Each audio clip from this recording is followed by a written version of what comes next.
Doma Sports Talk worldwide with some news from the world of boxing. So y'all know what time it is.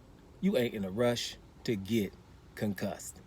Now, over the weekend, we had in the junior welterweight division, former lightweight division titleist, and your boy Teofimo Lopez. Now, Teofimo Lopez stopped a guy named Campa in round seven in what most are saying a lackluster performance. But hey, man, Teofimo Lopez handled his business at the end of the day, moving up a weight division, going up from 135 to 140. His first fight, you're going to get somebody where you're going to look good. Ask Lomachenko after his loss to Teofimo Lopez. What did he fight? Nakatani, somebody who can't dance, can't move that much, so he can look good doing so. That's just normal. You got to build the guy back up. That's just normal. But the thing is, at 140 pounds, it's going to be a problem for Teofimo Lopez. That's a lot of people are thinking that. A lot of boxers are thinking that. And I think it, period, right? Because he had a problem at 135. You know what I'm saying? You can't be, if you don't, in 135, you didn't beat the best guys, right? You beat Lomachenko, right? And after that, you didn't fight Devin Haney and Javante Davis. I'm going to leave it at that. I ain't going to call the other ones better than them. You could have fought those. But okay, Teofimo Lopez is still a good fighter, still an awesome fighter in my opinion. He's still okay. Let's see what happens though at the 140 pounds. But what happens, he reminds me a little bit of another guy that I was at my whatever crew, with the guys that are in the news more for other things other than boxing, like Adrian, Broner, Tyson Fury, Amir Khan, and now Ryan Garcia is also in that crew now. Anyway, those kind of guys, like attention. And Teofimo Lopez is of this cloth. And, after beating Lomachenko, he was really moving funny instead of trying to fight Devin Haney and stuff. And he knew that that's embarrassing, right? And it puts a lot of pressure on you that you don't need.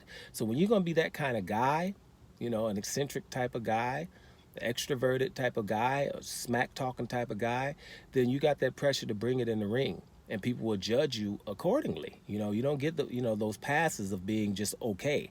A lot of times, for example, Canelo Alvarez, he doesn't, they don't just call him just a good fighter, which if they would, then I would probably be rolling with Canelo. But you can't be calling a guy that's number one pound for pound and better than everybody, and he's not fighting people in his own division for years. That just doesn't work, and that's corrupt, in my opinion. But Teofimo Lopez is about to be Adrian Broner. See, here's what I mean by that. He can't get back to 135, right? Obviously not. With his esophagus bursted and everything, he just has a problem making 135. Then you're going to be at 140, and you ain't going to be one of the best, right? That's what Adrian Broner got. He can't go to 147, he gets smashed.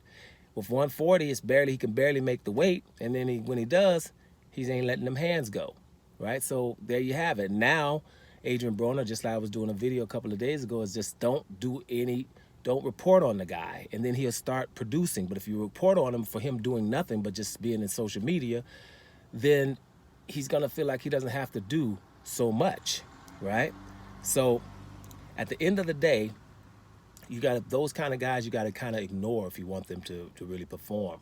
And if you don't, then they're going to just, be the way they are, which is not that productive, right? Not saying that Adrian Broner didn't do stuff in his whole career, but, he's not been that good to me. He was just okay, in my opinion. Now, I do think he definitely gave Manny Pacquiao a better fight than people say.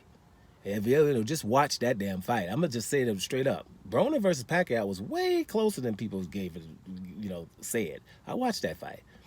Now, let's just see what happens with Teofimo Lopez. I think Teofimo Lopez is gonna have a lot of problems at 140 pounds. I'm hearing that the Barboza fight is gonna happen. Let's see if that happens. I got a funny feeling it won't. Just like your boy Adrian Broner is not going to fight his fight. He was going to fight with Figueroa. He's pulled out because of mental health. That would be a video, but I don't report on Adrian Broner so much. But if he's pulled out because of mental health, when it's Adrian Broner, do you believe him or not? Who knows? But I will say this. There's so many people in boxing now with mental health that we're going to have to believe in Adrian Broner too, because we believed in Ryan Garcia, Tyson Fury, anybody else.